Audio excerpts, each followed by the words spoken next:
Mother waters the stone every single day. She says if she waters it 20,000 times, the stone will grant her any wish. But I never believed her. I grabbed a crowbar and knocked the stone over. Then I picked it up and carried it away. The villagers quickly put their hands together and prayed devoutly. But to their surprise, I carried the stone straight under the waterfall. Then I told my mother this way we could water it 50,000 times at once. But soon something strange happened. A mask suddenly fell to my feet. From that day on, I couldn't stop staring at it, until one day, I accidentally traced the outline of the face on the mask. I slowly drew out the person's features, and somehow I felt my heart race. So I ran toward the top of the waterfall. When I reached the source, I saw a fairy covered in colorful butterflies. I leapt toward her with all my strength, but just as I grabbed a branch, she vanished, following her guidance. I climbed through the waterfall for 3 days and nights. Finally, I made a bow and arrow from branches. I jumped and fired an arrow. The sword pierced through a tall tree and got stuck at the top. I finally made it to the summit. The fairy was right in front of me. Just as I reached out to touch her, Annie turned into a butterfly and flew away. I searched the forest for her traces.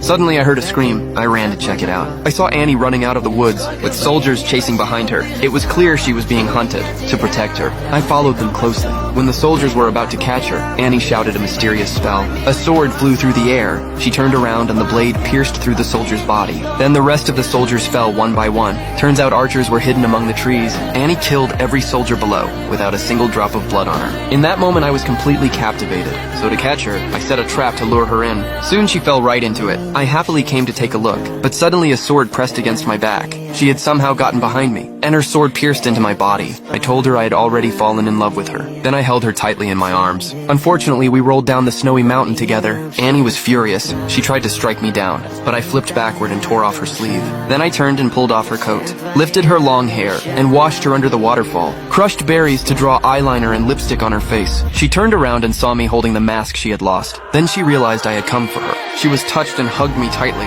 but she still had to rescue the princess. So she knocked me out and left alone. Not long after she left, an accident happened. A soldier threw a fishing net over her, catching her alive. When they tried to harm her, I showed up just in time. As the soldiers got closer, I pushed down a huge boulder. It stopped the pursuers, but unexpectedly, the impact triggered a landslide. I quickly grabbed some tree bark and slid down the slope with Annie. Just as the snow was about to bury us alive, a cliff appeared ahead. I leapt forward with her, and we both survived. Soon I arrived at the palace, where workers were raising a giant statue of the king, but suddenly a slave slipped, triggering a chain reaction.